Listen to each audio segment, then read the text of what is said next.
Hello ചങ്ങായീസ്, നമുക്കിന്ന് അടിപൊളിയായിട്ട് ക്രിസ്മസിനൊക്കെ serve ചെയ്യാൻ പറ്റും നല്ല സൂപ്പർ ടേസ്റ്റുള്ള പ്ലം കേക്കിൻ്റെ റെസിപ്പി നോക്കിയാലോ. അത് നമ്മുടെ വീട്ടിലുള്ള ഇൻഗ്രീഡിയൻസ് ഒക്കെ വെച്ച് തന്നെ എളുപ്പത്തിൽ നമുക്ക് എങ്ങനെയാണ് ഉണ്ടാക്കുന്നതെന്നുള്ളത് നോക്കാം കേട്ടോ. അതുമാത്രമല്ല, നേരത്തെ ഡ്രൈ ഫ്രൂട്ട്സ് സോക്ക് ചെയ്ത് വെക്കുക അങ്ങനത്തെ ആവശ്യങ്ങളൊന്നുമില്ല കേട്ടോ. കടകളിലൊക്കെ ഇടുന്ന അതേ രുചിയിൽ നമുക്ക് കിട്ടുകയും ചെയ്യുന്നതായിരിക്കും. നമുക്ക് വീഡിയോയിലേക്ക് പോകാം. വീഡിയോയിലേക്ക് പോകുന്നതിന് മുമ്പായിട്ട് ആദ്യമായിട്ടാണ് എൻ്റെ ചാനൽ കാണുന്നെങ്കിൽ ലൈക്ക് ചെയ്യാനും സബ്സ്ക്രൈബ് ചെയ്യാനും അടുത്തുള്ള ബെല്ലൈക്കൺ മറക്കാണ്ട് ക്ലിക്ക് ചെയ്യാം കേട്ടോ. അപ്പോൾ ഇതുപോലത്തെ ഒരു ഗ്ലാസ്, നമ്മൾ സാധാ ചായ കുടിക്കുന്ന ഒരു ഗ്ലാസ്സാണ്. ഇതിലായിരിക്കും ഞാൻ എല്ലാ അളവും എടുക്കുന്നുണ്ടാവുക കേട്ടോ. അപ്പോൾ ഒരു പാനിലേക്ക് ഇതേ ഗ്ലാസ്സിൽ തന്നെ ഒരു ഗ്ലാസ് പൊടിക്കാത്ത പഞ്ചസാര ഞാൻ ചേർത്ത് കൊടുക്കുന്നുണ്ട്. ഇനി നമുക്കിതൊന്ന് ക്യാരമൽ ചെയ്തെടുക്കുകയാണ് ചെയ്യുന്നത് കേട്ടോ. അപ്പോൾ മീഡിയം ഫ്ലെയിമിലിട്ടിട്ട് നമ്മൾ വെള്ളമൊന്നും ഒഴിക്കുന്നില്ല. കുറച്ച് നേരം ഇതുപോലെ വെച്ച് കഴിയുമ്പോൾ ഇതുപോലെ മെൽറ്റായിട്ട് വരുന്നതായിട്ട് നമുക്ക് കാണാൻ പറ്റും. അപ്പോൾ നന്നായിട്ട് നമുക്ക് ഇളക്കി കൊടുക്കാവുന്നതാണ്.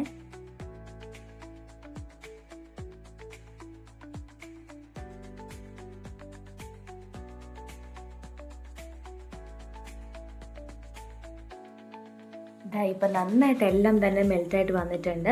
ഇനി നമുക്കിത് കുറച്ച് നേരം കൂടി ഒന്ന് ഇളക്കി കൊടുക്കാണ്ട്, കാരണം കുറച്ചും കൂടി ഒന്ന് ക്യാരമലായിട്ട് കിട്ടാൻ വേണ്ടിയിട്ടാണ്. ഈ ഒരു കളർ ആകുമ്പോഴത്തേക്ക് നമുക്കിതിലേക്ക് 1/2 ഗ്ലാസ് വെള്ളമാണ് ചേർത്ത് കൊടുക്കുന്നത് കേട്ടോ. അപ്പോൾ കുറച്ചായിട്ട് ചേർത്ത് കൊടുക്കുക, കാരണം നല്ല ചൂടായിട്ടുള്ള പഞ്ചസാരയിലേക്കാണ് നമ്മൾ വെള്ളം ചേർത്ത് കൊടുക്കുന്നത് കേട്ടോ. അപ്പോൾ കുറച്ചായിട്ടൊന്ന് ചേർക്കാനായിട്ട് ശ്രദ്ധിക്കുക. അത് മാത്രമല്ല, ഇത് എന്നിട്ട് നന്നായിട്ട് ഇതുപോലെ ഇളക്കി കൊടുക്കുക കേട്ടോ. അപ്പോൾ ആദ്യ സമയത്ത് നമുക്ക് കുറച്ച് ബുദ്ധിമുട്ടായിരിക്കും ഇളക്കാനായിട്ട്, കുറച്ച് തിക്കായിട്ടായിരിക്കും നമുക്ക് കിട്ടുന്നുണ്ടാവുക. കുറച്ച് ഒരു മീഡിയം ഫ്ലെയിമിൽ തന്നെ വെച്ചിട്ടൊന്ന് ഇളക്കി കഴിഞ്ഞാൽ ഇതുപോലെ നന്നായിട്ടൊന്ന് മെൽറ്റായിട്ട് കിട്ടുന്നതായിരിക്കും കേട്ടോ. ഈ ഒരു പരുവാകുമ്പോഴത്തേക്കും നമുക്കിത് ഫ്ലെയിം ഓഫ് ചെയ്തിട്ട് ഇതിൻ്റെ ഒരു 1/4 ഭാഗം മാത്രം നമുക്ക് വേറെ പാത്രത്തിലേക്ക് മാറ്റി വെക്കാവുന്നതാണ്. ഇതിൻ്റെ 1/4 ഭാഗം അതേ പാനിൽ തന്നെ വെക്കുക കേട്ടോ. അടുത്തായിട്ട് നമുക്ക് വേണ്ടത് ഓറഞ്ചിൻ്റെ ജ്യൂസാണ്. അപ്പോൾ ഞാൻ ഇതൊരു 1/2 കപ്പോളം ഓറഞ്ചിൻ്റെ ജ്യൂസാണ് ചേർത്ത് കൊടുത്തിരിക്കുന്നത്. ഇതിൽ വെള്ളമൊന്നും ആഡ് ചെയ്യാണ്ട് ജ്യൂസ് മാത്രമാണ് എടുത്തിരിക്കുന്നത്. കുരുവൊക്കെ കളഞ്ഞിട്ട് നന്നായിട്ടൊന്ന് അടിച്ചെടുത്തിട്ട് അരിച്ചെടുത്താണ് കേട്ടോ. അപ്പോൾ കുരുവൊന്നും ഇല്ലാണ്ടിരിക്കാനായിട്ട് പ്രത്യേകം ശ്രദ്ധിക്കുക, കാരണം കുരു എന്തെങ്കിലും ഉണ്ടെങ്കിൽ നമ്മുടെ കേക്ക് കംപ്ലീറ്റ്ലി ഒരു കയ്പ്പ് ആയി പോകുന്നതായിരിക്കും. അപ്പോൾ പ്രത്യേകം ശ്രദ്ധിക്കുക. അതുപോലെ തന്നെ 2 ടീസ്പൂൺ ഫ്രൂട്ട് ജാമാണ് ചേർത്ത് കൊടുത്തിരിക്കുന്നത് കേട്ടോ. അത് നിങ്ങളുടെ കയ്യിൽ ഉണ്ടെങ്കിൽ മാത്രം ചേർക്കുക, ഇല്ലെങ്കിൽ സ്കിപ്പ് ചെയ്യാവുന്നതാണ്. നന്നായിട്ടത് മിക്സ് ചെയ്ത് കൊടുക്കുക. ഇനി നമുക്കിതിലേക്ക് ഡ്രൈ ഫ്രൂട്ട്സ് ആണ് ചേർത്ത് കൊടുക്കുന്നത് കേട്ടോ. കറുത്ത മുന്തിരി, വെളുത്ത മുന്തിരി 2 ടൈപ്പ് ചേർത്ത് കൊടുക്കുന്നുണ്ട്. പിന്നെ ടൂട്ടി ഫ്രൂട്ടിയാണ് ഞാൻ ചേർത്ത് കൊടുക്കുന്നത്. പിന്നെ അണ്ടിപ്പരിപ്പ് ചെറുതായിട്ടൊന്ന് കട്ട് ചെയ്തിട്ട് ചേർക്കുന്നുണ്ട്. പിന്നെ ബദാമും ചെറുതായിട്ടൊന്ന് കട്ട് ചെയ്തിട്ട് ചേർക്കുന്നുണ്ട്. അപ്പോൾ ഇത്ര ഡ്രൈ ഇൻഗ്രീഡിയൻസ് മാത്രമേ ഞാൻ എടുക്കുന്നുള്ളൂ കേട്ടോ. നിങ്ങളുടെ കയ്യിൽ ഉണ്ടെങ്കിൽ നിങ്ങൾക്ക് നോക്കിയിട്ട് വേറെ ആണെങ്കിലും ചേർക്കാവുന്നതാണ്. വീണ്ടും നന്നായിട്ടൊന്ന് ഇളക്കി കൊടുക്കുന്നുണ്ട്. നന്നായിട്ടൊന്ന് മിക്സ് ചെയ്തെടുത്തിട്ടുണ്ട്. നമുക്ക് ഈ ഒരു പരുവാകുമ്പോഴത്തേക്കും നമുക്കിതിലേക്ക് ഓറഞ്ചിൻ്റെ തൊലിയാണ് ചേർക്കുന്നത്. 1 ടീസ്പൂണാണ് ചേർത്ത് കൊടുക്കുന്നത്. അപ്പോൾ ഓറഞ്ചിൻ്റെ വൈറ്റ് പോർഷൻ കട്ട് ഇല്ലാണ്ട് പുറത്ത് തൊലി മാത്രം ചെത്തിയെടുത്തിട്ട് ചെറുതായിട്ടൊന്ന് കട്ട് ചെയ്തിട്ട് ചേർത്ത് കൊടുക്കുന്നുണ്ട്.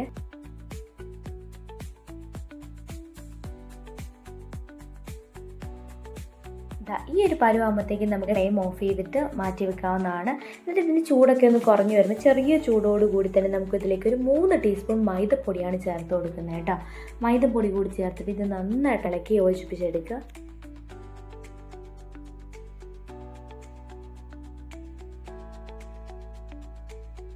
ഈ ഒരു പരുവാകുമ്പോഴത്തേക്കും നമുക്കിത് വേറെ പാത്രത്തിലേക്ക് മാറ്റി വെക്കാവുന്നതാണ്.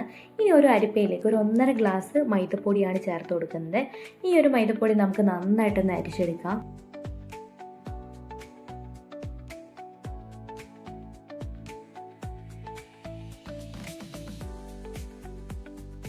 ഇപ്പോൾ നന്നായിട്ട് അരിച്ചെടുത്തിട്ടുണ്ട്.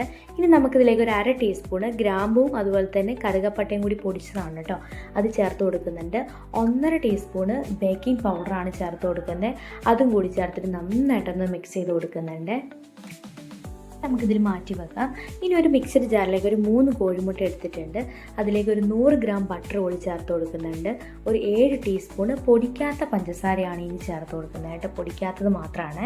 അതുപോലെ തന്നെ 1/2 ടീസ്പൂൺ വാനില എസൻസും 1/4 ടീസ്പൂൺ പൈനാപ്പിൾ എസൻസും ചേർത്ത് കൊടുക്കുന്നുണ്ട്.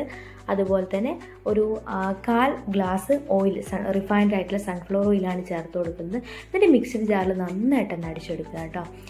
അടിച്ചെടുത്തിട്ടുണ്ട്. ഇനി നമുക്കിതിലേക്ക് നമ്മൾ നേരത്തെ മാറ്റി വെച്ചിട്ടുണ്ടെങ്കിൽ ക്യാരമൽ സിറപ്പ് അതുകൂടി ചേർത്തിട്ട് വീണ്ടും മിക്സഡ് ജാറിൽ നന്നായിട്ടൊന്ന് അടിച്ചെടുക്കുന്നുണ്ട്. നമുക്ക് ഈ ഒരു കൺസിസ്റ്റൻസിലായിരിക്കും നമുക്ക് ഈ ഒരു ബാറ്റർ കിട്ടുന്നുണ്ടാവുക. ഇപ്പോൾ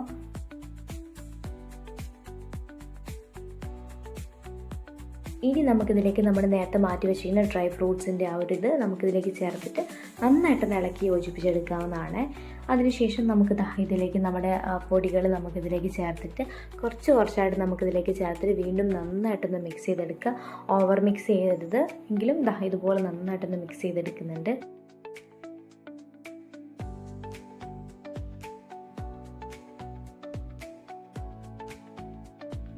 ഇപ്പോൾ എല്ലാം കൂടി നന്നായിട്ടൊന്ന് മിക്സ് ചെയ്തെടുത്തിട്ടുണ്ട്. ഇനി നമുക്കിതിലേക്ക് കുറച്ച് തിക്കായിട്ട് ബാറ്റർ തോന്നുകയാണെങ്കിൽ കുറച്ച് ഓറഞ്ചിൻ്റെ ജ്യൂസ് വേണം നമുക്കിതിൽ ചേർത്തിട്ട് നന്നായിട്ടൊന്ന് ഇളക്കി യോജിപ്പിച്ച് കൊടുക്കാവുന്നതാണ്.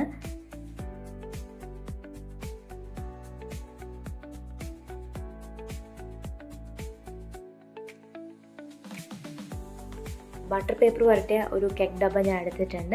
അതിലേക്ക് നമ്മൾ മാവ് ഒഴിച്ചു കൊടുക്കുന്നുണ്ട് കേട്ടോ. അപ്പോൾ അതിന് മുകളിലേക്കായിട്ട് കുറച്ച് ഡെക്കറേഷനായിട്ട് കുറച്ച് അണ്ടിപ്പരിപ്പ് മുന്തിരിക്ക ഞാൻ ചേർത്ത് കൊടുക്കുന്നുണ്ട്. അപ്പോൾ നിങ്ങൾക്ക് ഇഷ്ടത്തിനനുസരിച്ച് നിങ്ങൾക്ക് ഡെക്കറേറ്റ് ചെയ്യാവുന്നതാണ്.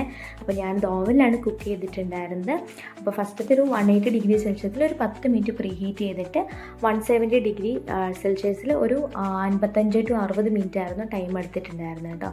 അപ്പോൾ ഓരോ ഓവൻ അനുസരിച്ചും ചെറിയ വേരിയേഷൻസ് വരുന്നുണ്ടാവാം. ഒരു 50 മിനിറ്റ് ആകുമ്പോഴത്തേക്കും തന്നെ നമുക്ക് ചെക്ക് ചെയ്യാവുന്നതാണ്. നമ്മുടെ അടിപൊളി പ്ലം കേക്ക് തയ്യാറാണ് കേട്ടോ. കടകളിലൊക്കെ കിട്ടുന്ന അതേ രുചിയിലുള്ളൊരു നല്ല സൂപ്പർ ടേസ്റ്റുള്ള പ്ലം കേക്ക് ഇവിടെ തയ്യാറാണ്. അപ്പോൾ ഈ ഒരു ഈസി റെസിപ്പി എല്ലാവരും ഒന്ന് ട്രൈ ചെയ്ത് നോക്കണേ.